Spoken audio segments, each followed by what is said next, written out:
Welcome back to my channel that is Learn with Guruji.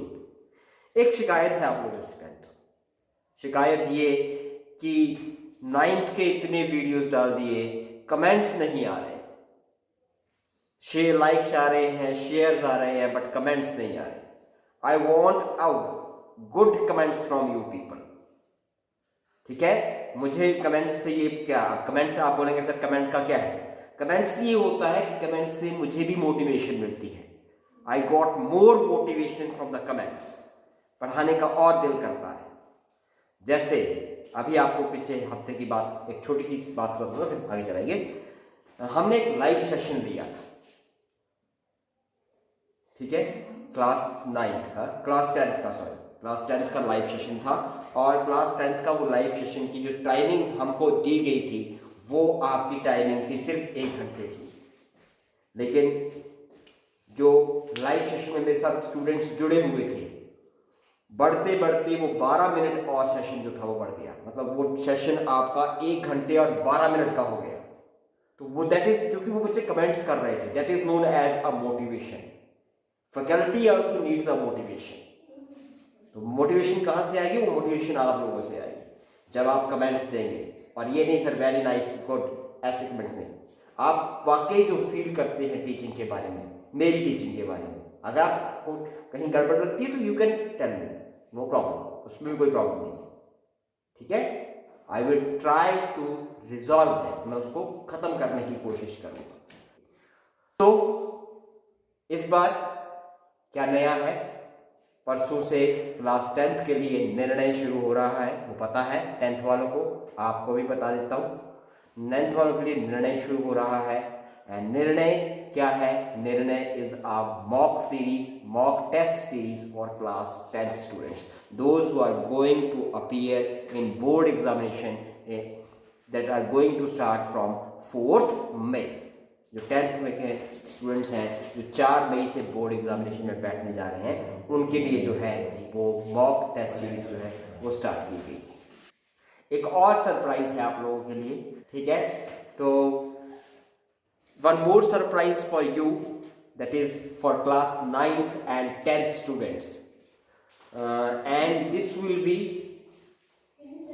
A crash course for both 9th and 10th। Crash course होगा। किस चीज का crash course? आप लोग सोच रहे होंगे किस चीज का क्रैश कोर्स, क्या करने जा रहे हैं sir? I am going to do nothing, I am just starting a crash course for you people, so that जो हिंदी लिखते में आप गलतियां करते हैं ना, हिंदी लिखने में गलतियां करते हैं, और वही गलती का आपका जो है वो हाफ मार्क्स करता है। ग्रामेटिकल मिस्टेक्स करते हैं आप, so that you can get a maximum benefit in Hindi, आपको हिंदी में मैक्सिमम बेनिफिट मिल सके, उसके लिए we have a surprise for both the class 9th and 10th, and that faculty is going to live with us once or twice in a week. It depends on him or her, उनके ऊपर depend करता है वो कितनी classes लेना चाहते हैं। तो that will depend on him और हर। अभी नहीं बताऊंगा कौन है, जिस दिन इंट्रोड्यूस करवाऊंगा उस दिन बताऊंगा। But that will be a sure shot, a crash course for the Hindi. ये तो आप समझ गए होंगे। अब हिंदी में क्या?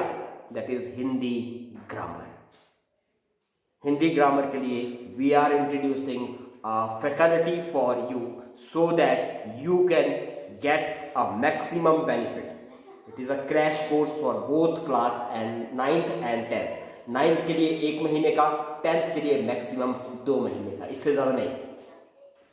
ठीक है, for both 9th and 10th। वो आपको ऑनलाइन जो है वो ग्रामर पढ़ाएंगे, और उसकी जो भी आपकी नोटिफिकेशन होगी, जो भी आपका सर्कुलर होगा, वो आपका जो है वो वीडियोस के थ्रू या व्हाट्सएप के थ्रू या दूसरे मीडियम्स के थ्रू आप तक पहुंच जाएगा। ठीक है, अब कौन है, कैसे है, कहाँ से है, ये जिस दिन इंट्रोड्यूस करवाऊंगा उस दिन आपको बताऊंगा, अभी नहीं बताऊंगा। ठीक है। और ऐसा नहीं है ही और she is a well qualified teacher, ऐसे कोई चैनल पे आके कोई भी लल्लू बच्चों आके पढ़ाना शुरू कर दे, वो मुझे पसंद नहीं। ठीक है, ठीक है। चैनल आपको जो फैकल्टी मिलेगी दैट इज वेल क्वालिफाइड, बहुत क्वालिफाइड फैकल्टी मिलेगी जो आपको ऑनलाइन स्ट्रीमिंग में पढ़ाएगी। ठीक है। So with this, coming back to the topic that we are doing in history of class 9, that is the French society during late 19th century। ठीक है, French society during late 19th century. पिछले video में आपको एक pick दिखाई थी, देखी होगी आपने, अगर जिसने नहीं देखी वो पिछला वीडियो जाके देख लीजिए। और सबको देखना है ये वीडियो सबके लिए है। If you want to get, वाकई आपको मार्क्स चाहिए, you would want 20 out of 20 marks in history section 2, ठीक है, वो आपको जो है वो मिल जाएंगे। इसके अलावा इस वीडियो के लास्ट में अगर आप मेरे साथ लास्ट तक बने रहते हैं तो मैं आपको एक और सरप्राइज जो है वो दूंगा। ठीक है, तो एक पिक दिखाई थी और मैंने आपको बताया था कि फ्रेंच जो सोसाइटी थी that was divided in 3 states. इसमें डिवाइड थी स्टेट्स। कौन कौन सी स्टेट्स थी? First state is known as clergy, ये पहली थी। Second are known as the nobles, और थर्ड में जो आते थे वो आपके big businessman, merchant, court officials, lawyers etcetera. इसके अलावा peasants and artisans, small peasants, landless labours and servants, ये सारे के सारे आपके थर्ड स्टेट में जो थे वो इंक्लूड होते थे। Now I am telling you what is going on in the French society. In ये जो first 2 states थी, they have some privileges। privileges बताया था आपको, privileges बताया था rights by birth। मैं किसी और का एग्जाम्पल नहीं दूंगा, अपना एग्जाम्पल दूंगा। Suppose if I am a ब्राह्मण, ठीक है, suppose if I am a ब्राह्मण, तो मेरे घर में जो बेटा या बेटी पैदा होगी वो क्या होगी? क्या होगी वो क्या होगी? शी इज बाय बर्थ अ ब्राह्मण। ठीक है, तो दैट इज अ प्रिविलेज, वो प्रिविलेज होता है। तो इन क्लास को कुछ प्रिविलेजेस जो थे वो मिले फर्स्ट 2 क्लासेस, क्लेजी एंड नोबल्स को। और इसमें सबसे बड़ा जो आपका इनको प्रिविलेज मिला था that these 2 classes does not pay the taxes। ठीक है, तो इनको जो था it does not have to pay the taxes, इनको टैक्सेस पे नहीं करने पड़ते थे। नंबर 2 प्रिविलेज, एक और प्रिविलेज था, the small landless laborers or small peasants have to do a begar, had to do work in their fields। उनके खेतों में जो था वो काम करना पड़ता था। ठीक है, उनके घर का काम करना पड़ता था। They have to do their household works. That is the another privileges for this class, this 2 states, that is clergy and nobles। Now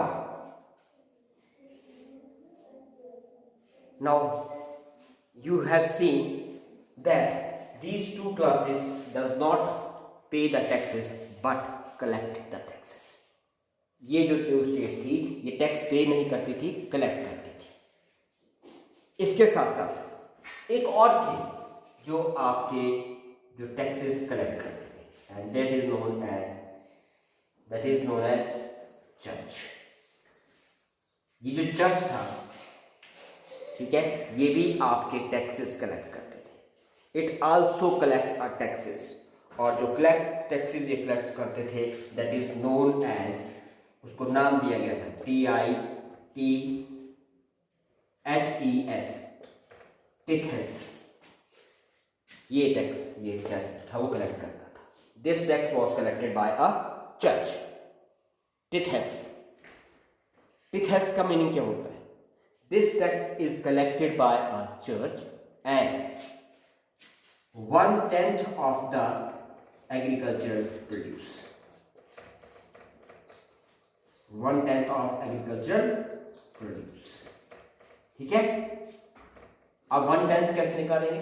suppose मेरे पास ये फील्ड है, this is I field I है, और इस field में जो है अगर मेरे पास वीट की प्रोडक्शन होती है तो वीट में जो है मान लीजिए 100 kg प्रोडक्शन होती है, ठीक है। 100 kg प्रोडक्शन जो है वो वीट में होती है। तो इस 100 kg में जो है वो आप 1/10 into 100 कर दीजिए। ये कट गया, ये कट गया, ठीक है। ये 0 से 0 कट गया, तो 1 से 1 कट गया, तो ये नील हो गया, तो कितना बच गया? 10 kg। तो ये 10 kg वीट जो थी that I have to give to को, किसको? That I have to give to the church. मुझे ये 10 kg वीट जो थी वो चर्च को देनी थी अगर मेरे पास 100 kg की प्रोडक्शन होती है तो। And this tax, this 10 kg is known as a tithes, tithes, this is known as टिथेस।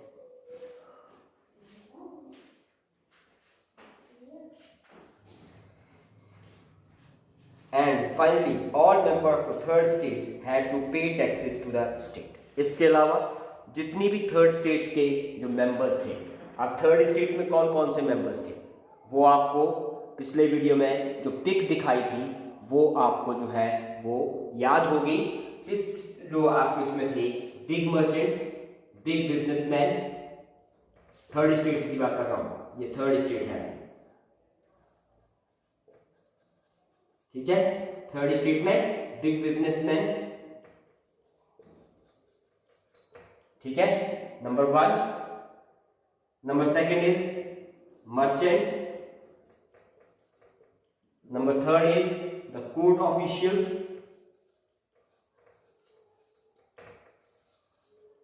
Court officials, lawyers, peasants and artisans,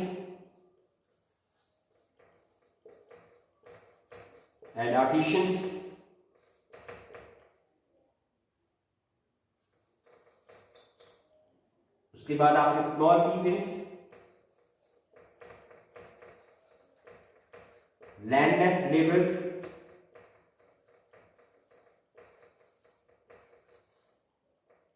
and servants. ये सारे के सारे किस में आते थे? They all include in the third state. ये सारे के सारे आपके जो थे वो थर्ड स्टेट में इंक्लूड होते थे। This person, this all have to pay the taxes. इन सभी को जो था वो टैक्सेस पे करने पड़ते थे। These include a direct tax called, tax थे उसको बोलते थे डायरेक्टली, ठीक है। ये डायरेक्ट टैक्सेस थे आपके, ठीक है। और इनडायरेक्ट टैक्सेस जो थे वो क्या थे? इनडायरेक्ट टैक्सेस जो थे that was you given by the consumers, those who consume goods. जैसे आप बिस्किट खाते हैं, जैसे आप जो है वो डे टू डे सामान खरीदते हैं, साबुन खरीदते हैं, शैम्पू खरीदते हैं, all this have the that contains the taxes. तो उसके ऊपर जो है टैक्सेस लगते हैं, तो वो जो है वो आपके इनडायरेक्ट टैक्सेस जो है वो आते हैं। और इसके साथ साथ जो आपका, अब इसका मतलब ये हुआ कि फ्रांस में सिर्फ थर्ड स्टेट एक ऐसी स्टेट थी जो आपकी जो थी क्या कर रही थी? सिर्फ टैक्सेस दे रही थी, ठीक है। थर्ड स्टेट जो थी वो टैक्सेस दे रही थी। It is the only state which is giving the taxes only. और अगर if this state stop giving the taxes, then the French economy will क्या हो जाएगी, क्या हो जाएगी, विल शैटर्ड, स्कैटर्ड हो जाएगी। स्कैटर्ड मतलब बिखर जाएगी अगर इस इकॉनमी ने या इस स्टेट ने जो थे वो टैक्सेस देना बंद कर दिए। ठीक है, now the next topic is struggle for survive. Struggle for survive. अब इसमें जो है जो भी बात आती है वो आपकी इस पे आती है।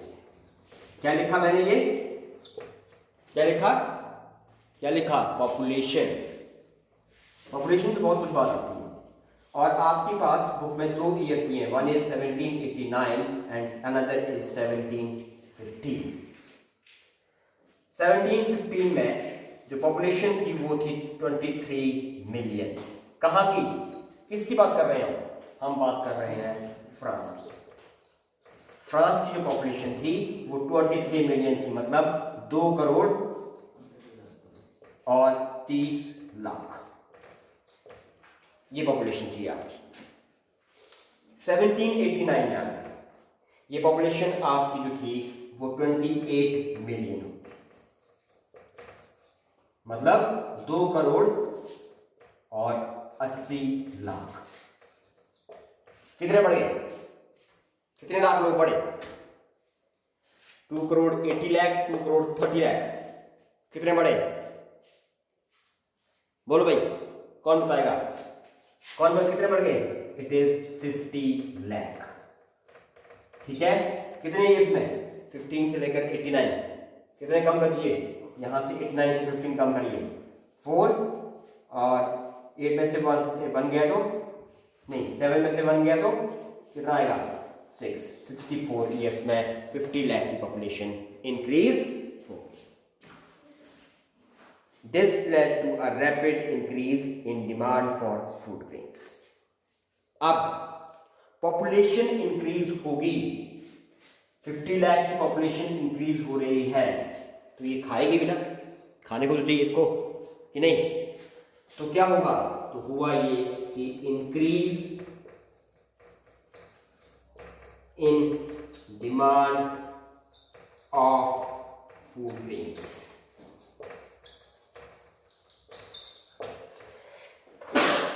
ठीक है, increase in demand of food grains. अब तीसरी बात, तो the pace of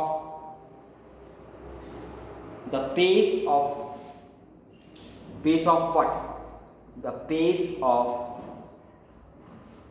production of food grains, इसको मैं याद लिख देता हूं, pace of production of food grains। ठीक है, pace of production of food grains, ये एरो बना दिया मैंने, is not rising as much as the population is rising. ठीक है, पॉपुलेशन राइज हो रही थी इतनी, ये पॉपुलेशन थी, फूड ग्रेन राइज हो रहे थे इतने, पॉपुलेशन राइज हो रही थी इतनी।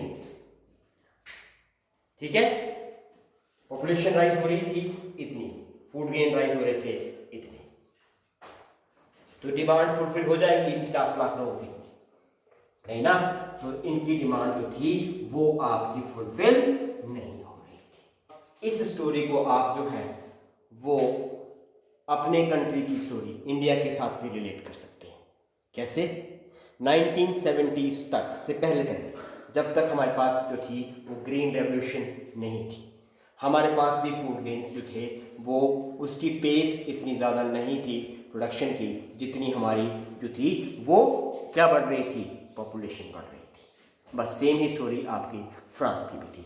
एक लाइन में आपको कंसेप्ट समझा दिया पूरा का पूरा।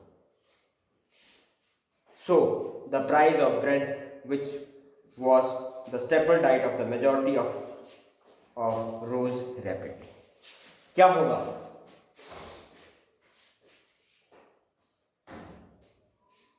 अब इसको एक छोटे से एग्जांपल से समझाता हूं। प्रोडक्शन हो रही है, 10 kg। खाने वाले लोग हैं 100 पीपल। ठीक है, एक के हिस्से में कितना आएगा, क्या होगा? 10/100/10, 10/100 क्या होगा? 10 kg की प्रोडक्शन है, खाने वाले 100 लोग हैं, तो होगा क्या? 10/100 कितना आएगा एक आदमी के हिस्से में? 0.10 kg। ये kg में, मतलब 10 kg का 10वां हिस्सा, मतलब एक आदमी के हिस्से में आप ये बोल सकते हैं कि 10 ग्राम आएगा या 100 ग्राम आएगा एक आदमी के हिस्से में। ठीक है, एक आदमी के हिस्से में कितना आया? 100 ग्राम बोल सकते हैं या 10 ग्राम बोल सकते हैं आप। अब सेम कंडीशन सेकंड, यहां पे प्रोडक्शन आपकी इतनी ही थी, खाने वालों की संख्या इतनी होगी, क्या होगा? 10/200 कितना आएगा? 0.05। अगर आप इसको 25 10 to the 20, ठीक है, ये से ये कट जाएगा, सिर्फ 20 रह जाएगा आपका, ये से ये कट जाएगा, यहां 10 रहेगा। ठीक है, तो क्या हुआ? एक आदमी के हिस्से में कितना आ रहा था? अगर यहाँ पे 100 ग्राम आ रहा था तो यहाँ पे कितना आ रहा था? यहाँ पे 20 ग्राम आ रहा था, 20 ग्राम्स। अब लोग क्या करेंगे? 20 ग्राम्स में तो गुजारा नहीं होगा, तो जिनके पास जो ये प्रोड्यूस कर रहे थे वो क्या करेंगे? उनके पास तो एक मौका मिल गया उनको क्या करने का, उनको प्राइस इंक्रीज करने का। जो ज़्यादा अमीर होगा वो खरीदेगा। इन्होंने क्या किया? 1 kg का प्राइस पहले मान लीजिए जो था वो आपका 50 रुपीज था, ठीक हो गया? तो ये लोग जो थे वो 100 ग्राम खरीद ही ले रहे थे किसी हिसाब से। अब इन्होंने क्या किया? 1 kg का जो प्राइस था वो इंक्रीज करके 200 रुपीज कर दिया, सीधा सीधा 200 रुपीज कर दिया। अब क्या हुआ? अब हुआ ये कि ये जो लोग नहीं खरीद सकते थे, अब इसमें जो आपने देखा जो थर्ड स्टेट में कौन कौन इंक्लूड थे? थर्ड स्टेट में आपके पीजेंट्स, आर्टिशियंस, स्मॉल पीजेंट्स, याद है ना आपको? स्मॉल पीजेंट्स, उसके बाद लैंडलेस लेबरर्स और सर्वेंट्स। अब ये तो नहीं खरीद पाएंगे ना इसको, ये कैटेगरी तो नहीं खरीद पाएंगे। ठीक है, तो जो ब्रेड का प्राइस था वो इंक्रीज हो गया, और इस ब्रेड के प्राइस को इंक्रीज होने की वजह से इनके भूखे मरने की नौबत थी। ये जो लोअर तबका था इसके भूखे मरने की नौबत आ गई। Most workers were employed as laborers in workshop who owned fixed their wages. अब मैक्सिमम लोग के पास काम क्या था? एम्प्लॉयमेंट की अपॉर्चुनिटीज क्या थी? ये जितने भी थे इनके पास एम्प्लॉयमेंट क्या अपॉर्चुनिटी थी? इनके पास एम्प्लॉयमेंट की अपॉर्चुनिटी थी कि दे वर्क एज लेबरर्स। ठीक है, दे वर्क एज लेबरर्स, और जब ये वर्क लेबरर्स के रूप में काम करते थे, देयर इनकम वाज फिक्स्ड। ये होती थी इनकी जो इनकम होती थी वो फिक्स होती थी, ना बढ़ सकती थी ना कम हो सकती थी।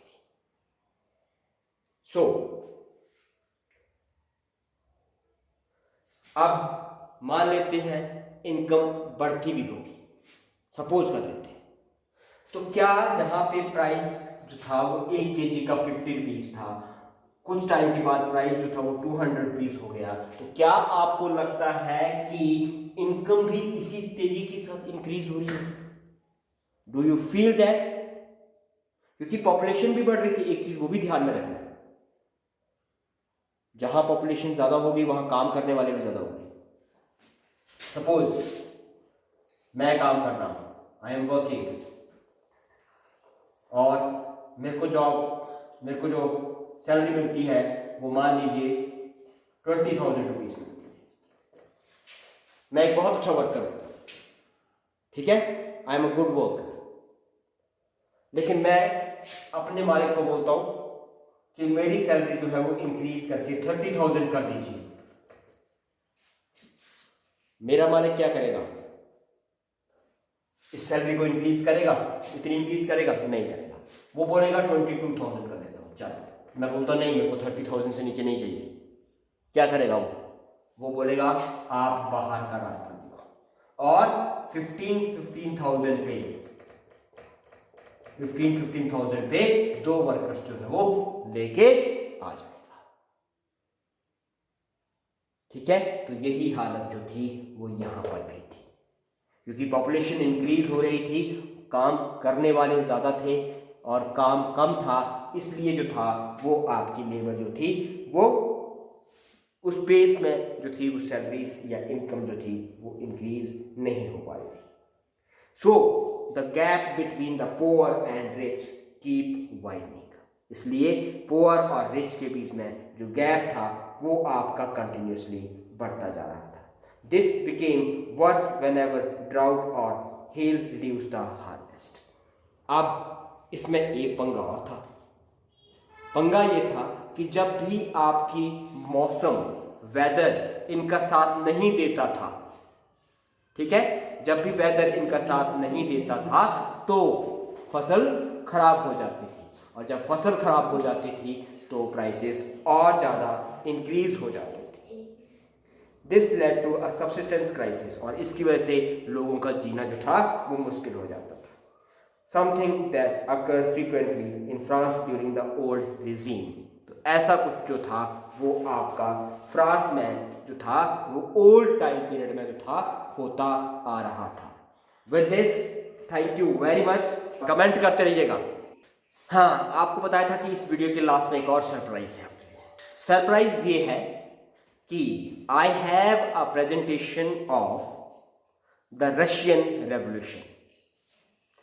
तो आपको उसका डिस्क्रिप्शन या वो प्रेजेंटेशन नेक्स्ट वीडियो में जो है वो डाल दूंगा। वैसे हम चैप्टर करेंगे, लेकिन फिलहाल जब तक आपका ये नहीं होता तब तक आप जो है वो प्रेजेंटेशन से आप अपना चैप्टर चला सकते हैं। That is a good presentation made by my self. Thank you very much.